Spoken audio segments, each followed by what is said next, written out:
Aside from the animated portion, the Bloodhouse Gang, can you briefly describe the format of 3-2-1 content? It was children as hosts. It was 3 or 4 children who I think met in a clubhouse where there were science things around, and they were interested in science, and they took you out into these adventures. I mean, one of them I remember was skydiving. Was one of the girl actors parachuted out of a plane, and that showed how wind held up parachutes. I mean, so that they really went into these adventures, into with animals, with all kinds of things. And so it was done like a magazine show where the kids would start out, and then one of the kids would go on an adventure, and then another kid would go on an adventure, and each of these trips they would take you on where there were 2 or 3 within an hour, a half hour, and then there was the Bloodhouse Gang as dessert, sort of at the end. Altogether, the show was on the air for 12 years, but it was not 12 new seasons. I see. We did I think about 4 seasons of that show, and then it was repeated because it was very easy for PBS to pay the residuals on that because there were no stars, so that's what kept it going. How was it funded, though? Well, there was a lot of money around for science because of the National Science Foundation and groups interested in the public understanding of science. So it was funded by a consortium interested in I can't remember if a corporation was in it, but probably even a corporation was in it initially, but certainly the National Science Foundation and the Office of Education and were what kept it going, was government and foundation money that wanted to see children understand science, who had as their primary purposes having children understand science. Science seems to go hand in hand with math. That's another thing that people are always interested in teaching children, and you filled that need too. Yes, and we did Square One TV. It went on the air in, I think, January of '87.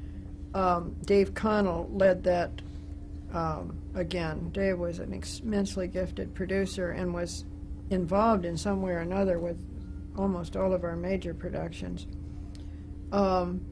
He and Jim Thurman, a writer who's wonderfully funny and interesting man, they were a team that did Square One TV. And that was, trying to think what that format was. Well, besides the format, how did it originate? Was it because Dave just walked in my office one day and said, math. Uh-huh. And I said, oh, that's exactly right. We ought to do math. That was probably 1985. And I called up Lloyd Morissette, the chairman of the board, and said, Dave Connell says math. He said, great, because Lloyd always had, in those days at least, and probably still does, a strong sense of, can money be raised for this? And again, math and science have particular foundations and governmental agencies and so on that are very interested in teaching math and science, because there's fears, and particularly in the 80s there were fears our children were not keeping up in these fields. So it was a similar consortium to 3-2-1 Contact. I can't remember if National Science Foundation was part of it. I believe so. And CPB now, by this time, CPB was a big funder of our projects, the Corporation for Public Broadcasting. And they had it very much as part of their mandate from Congress to provide educational programming for children. And clearly for CPB, science and math would have been high priorities, so that they would be pretty major funders. And PBS, which is part of the public broadcasting group of institutions, also provides money, and I'm sure in both those instances, and certainly with Square One, CPB and PBS were fairly major funders of those, along with special organizations like the National Science Foundation and so on. Was your target audience the same, or? Yes, 8 to 12. 8 to 12.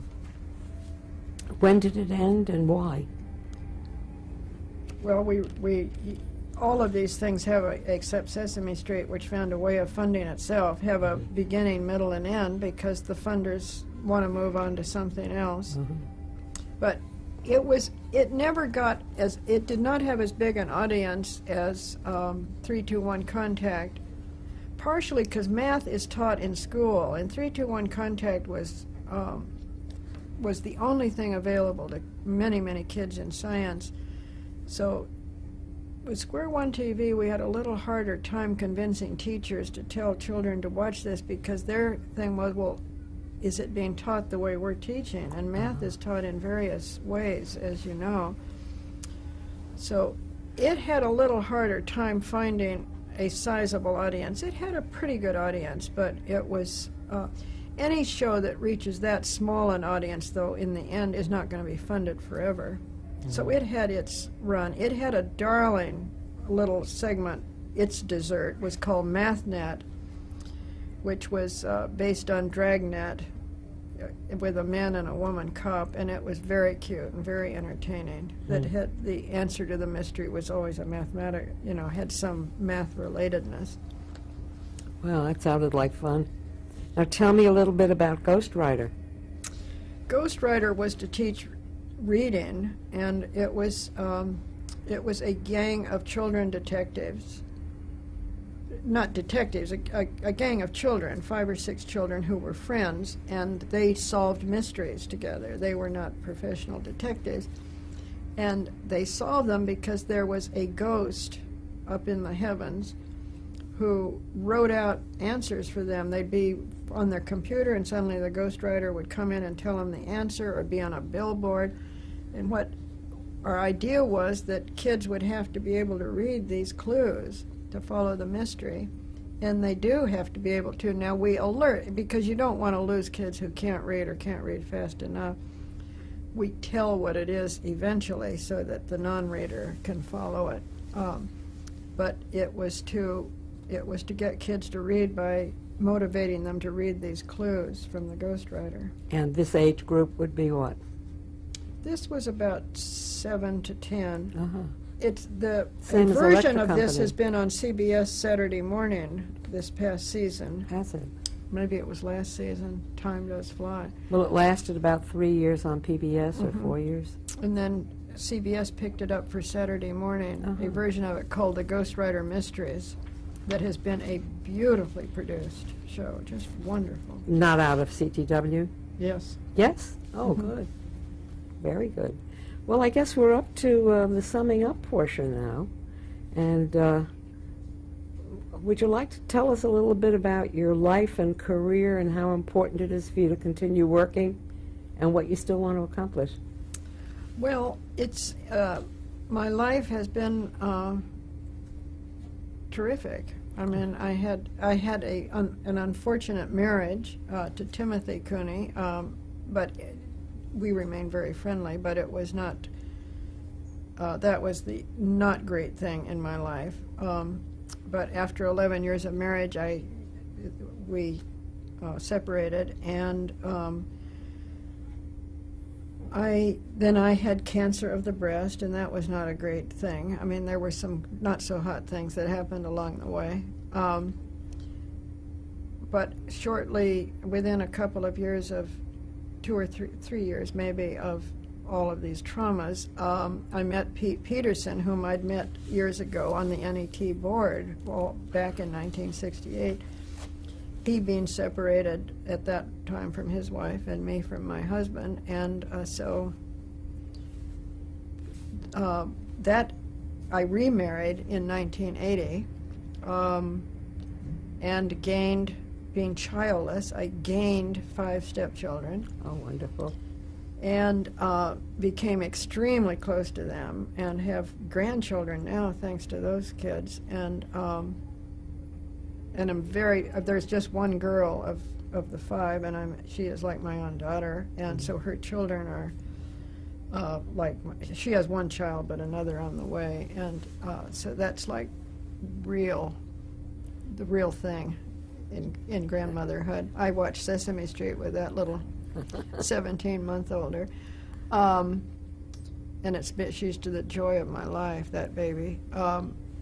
That was 18 years ago that I married Pete. So it's been, and during those years, there were a lot of traumas because that's when the boat was rocking here in the 80s. And the shows, of course, were getting on the air. By 1990,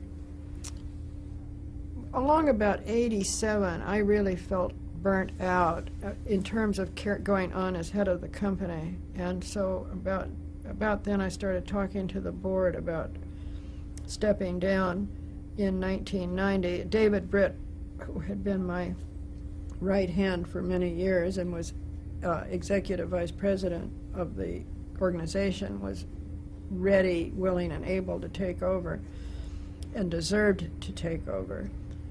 So I stepped down in 1990 as and became chairman of the executive committee of the board. And the executive committee has oversight of the businesses, so I stay extremely involved in all the things we do for revenues. I also stay very involved in Sesame Street and work with the writers on changes. And if you want to make a change here on Sesame Street, you've got to have the Pope involved, and so I go back in on that.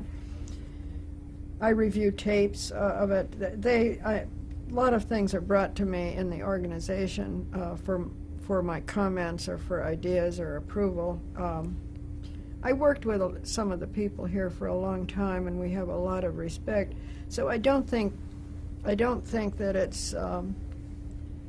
What I wanted to be careful of was I didn't stop growth, that all the people that should be in charge are in charge, and I'm not looking over their shoulders at all. But they come to me and want me to. Dave Britt comes and asks me to do certain things for the organization.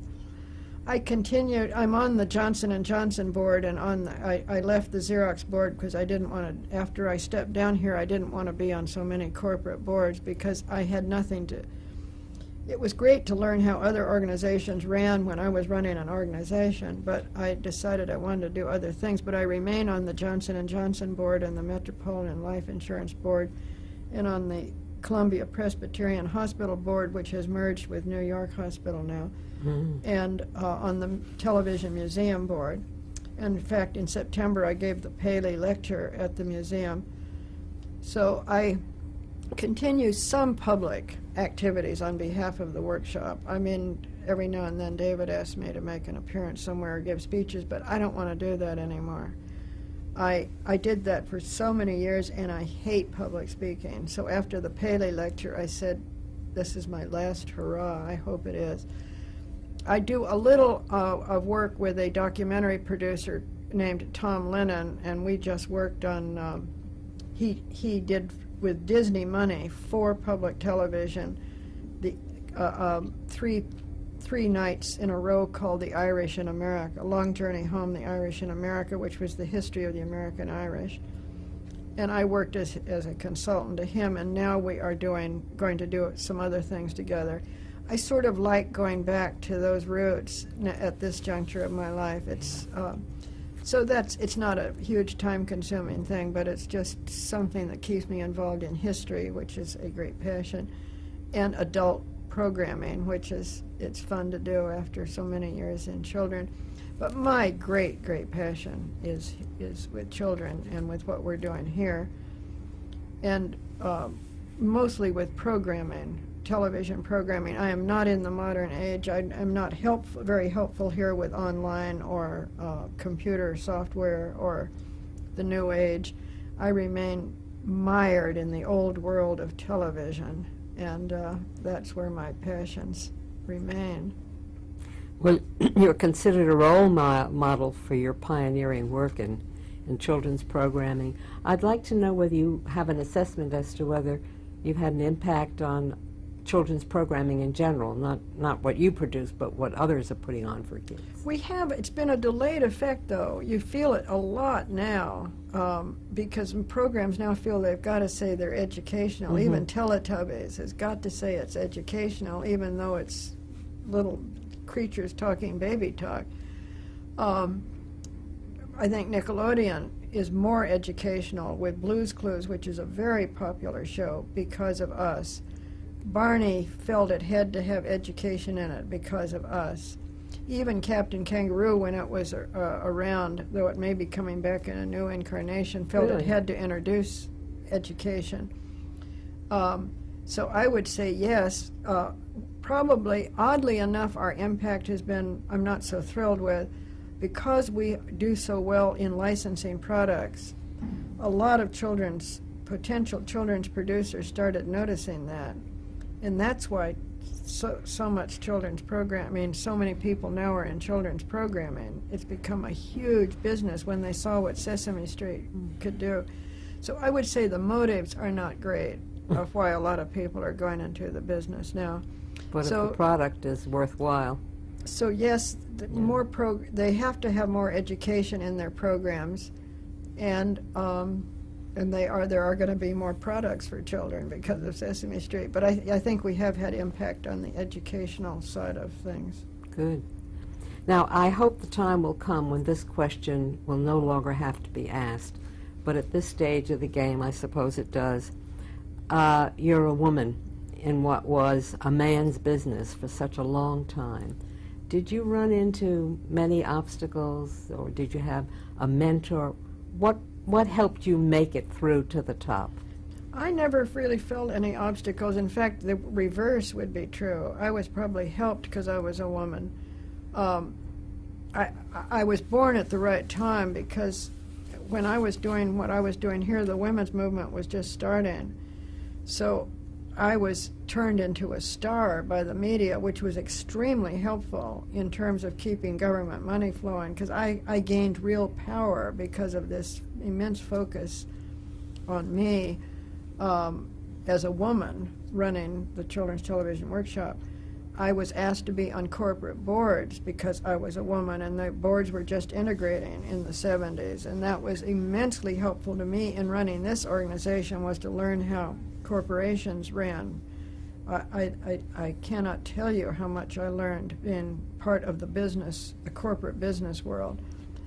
The only thing I remember was when it was being discussed who would head this company, the project, when we were starting the Children's Television Workshop, a woman at the Ford Foundation said we ought to get a man to run it because it would have more respect if there was a man there. So I was asked to draw up a list of potential heads who I thought might head up the Children's Television Workshop. So I thought through who might do it, and from public television and universities and so on. But I said, be aware if you choose somebody else to run it, I'm not going to be number two. Well, that put them in a huge dilemma because it was in my head, it wasn't on a piece of paper. And so the idea died pretty quickly that they would bring in a man to run it. Right. Now, we've already covered, oh yes, today children have so many distractions and so many television channels with cable, with the internet, computer games and all that. How does Sesame Street compete with all of these? Well, it struggles somewhat. Sesame Street's not number one anymore. It's Barney now, I think, is the number one children's show. Still. Mm-hmm. And I think Sesame Street's number 3, so I'm trying to... Blue's Clues may be in there. Blue's Clues is number 4 on Nickelodeon. Now that's only 70% of the country, or 75% is covered by cable, and yet they can come on as very strong in children's. So we're 2 and 3, and we're between 2 and 3. I think Teletubbies will probably catch on and may push us to number 4. So we struggle, and we're making changes on Sesame Street now to meet the challenge of the challenge being that younger children are watching television, and younger children are at home, and they tend to go to school now at 3. So when we designed a show for 3 to 5-year-olds aimed at 4-year-olds as the bullseye of the target, That's way too old now. Uh-huh. That's at least a year too old and probably 2 years too old. So we're doing segments that are simpler and easier for 2s and 3s to follow than we would have done. We are not dumbing the show down, however. We do everything is done with the Sesame Street style. Do you hear from the parents of these little ones now who grew up on Sesame Street when you first started? Oh yeah, because our original viewers now have children, Yes, of course, and they write and They talk do. about their day and what they're watching with their children. That's great. I remember Jim Henson told me that he was on a plane and the airline the stewardess said to him, "You know, I've just given my Sesame Street toys to my daughter," and that was the first time we knew that the torch had been passed. Gee whiz. That's lovely. Now, it's received more awards, I think, than any other show ever on the air. Emmys and It has. Peabodys, and you're in every Hall of Fame. What do all these awards and honors mean to you? Well, I'm very happy for the Sesame Street creative people that that their work is recognized by their peers year after year after year, because it is an absolute labor of love for the writers and producers of Sesame Street. There is so much attention to detail and quality that they deserve it. I suppose if I myself weren't getting the halls of fame and so on, I would be wondering why. But on the other hand, it doesn't make me feel different inside. I'm always on to the next thing. I'm always coming back in here and saying, I was watching Sesame Street today, here's what I think, you know, I never stop and say, oh, gee, didn't I do something wonderful? That is so alien to, when I'm introduced to receive an award or whatever, I never even know who they're talking about. I have no idea. It's just a total stranger. Are there any other windmills that you feel you have to conquer? Any more mountains to No, climb? I know that I should write a memoir, Yes. but I probably won't do it because it's very hard for me to look back. I'm constantly involved in the next thing and working on these documentaries, working in whatever's going on here, trying to find time for my precious granddaughter. I mean, there's so many claims on my time that I can't get the memoir just to sit down and do this for 2 or 3 years where you really reconstruct everything. I just can't bring myself to do it. If God grants me long life and my brain stays, maybe later, but I really am still filled with energy, so I can't stop. I can't sit at a computer. I'm sure we'll have time to get to that one of these days. But now I'm going to ask you a question. This is a Barbara Walters type of question. How would you like to be remembered? I mean, what would you like your epitaph to say? Well, That's so far in the future. Well, maybe not. Let's hope. Let's hope. Well, I would like to be remembered as someone who tried to make a difference in this using this medium of television, this 20th century great discovery. That would be good enough for me if I was remembered as someone who tried to make a difference. Now I'm going to ask you about how you remember certain people that you have dealt with in your career. Just a few of them, if you have anything to add to what you've already said. James Day. Oh, Jim was and is a wonderful man and a great advisor, and he was on our board for a number of years.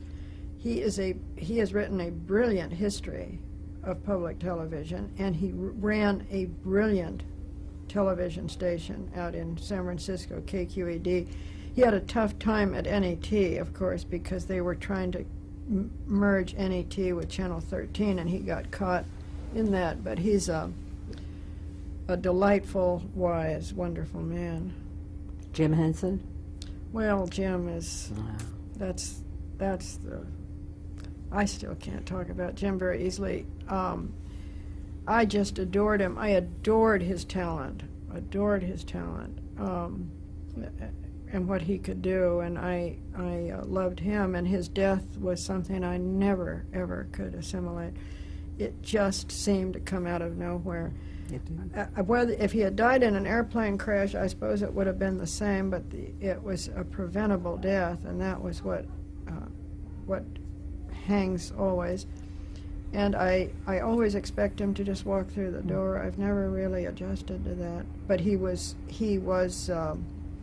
someone that I just adored. And of course, he made all the difference. Without the Muppets, we would not be alive today, because that's what creates a way of licensing, is those characters. Those characters are what keep Sesame Street so fresh and alive. How about Frank Oz?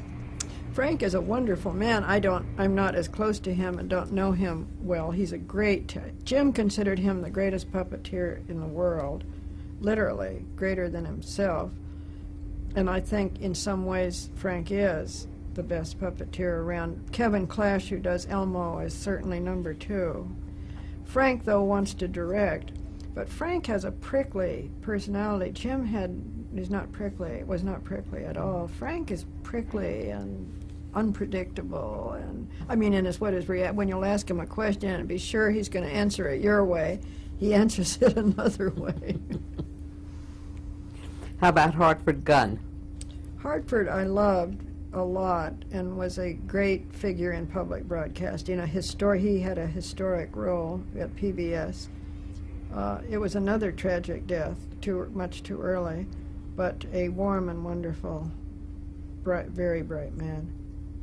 Lawrence Grossman, otherwise known as Larry Grossman. Larry did a lot for PBS, brought a lot of energy and intelligence. His interest was not children's television, it was entirely public affairs, news and public affairs, and he may have brought the McNeil-Lehrer report to public television, made that the centerpiece. I'm not sure, but Larry wanted news and public affairs to be the centerpiece of public broadcasting. So while we were always great friends, he was never a great ally in that children's programming was not his thing. Mm-hmm. Bruce Christensen? Bruce, I don't know as well. He too is a historic figure in public broadcasting and is a very, very fine man. These people are the finest that you're mentioning are the finest people that have been in the system, and I miss them all. And David Britt. David Britt has been my closest ally for many, many, many years here. He's now president of the Children's Television Workshop. He came aboard in maybe 70 or 71 in Washington and moved to New York in 72. Came in and I made him my assistant. And one of the great things Paul Furstenberg did was after he came in, he said, "Why is David your assistant? He ought to be in the line headed up to the top here." And so we made him chief financial officer. And he became then EVP. But David and I can finish each other's sentences. We share all the values and ideas that are incorporated here. He is my closest ally and colleague. Well, that does it. I would love to have heard about Bill Cosby, though. What was he like to work with? Well, I didn't know him very well because I wasn't hanging out at the studio, but I would run over to see him, and he would have just come in on the red eye. And it drove us crazy because, of course, he'd come in without much preparation, but then he'd fall into it and be brilliant. But he was always driving us crazy because he was always trying to do too much. He could not say no to anything, it seemed to us. But he was wonderful to work with. I remember him on Feeling Good and Pearl Bailey. She was a piece of work. I think we're finished here.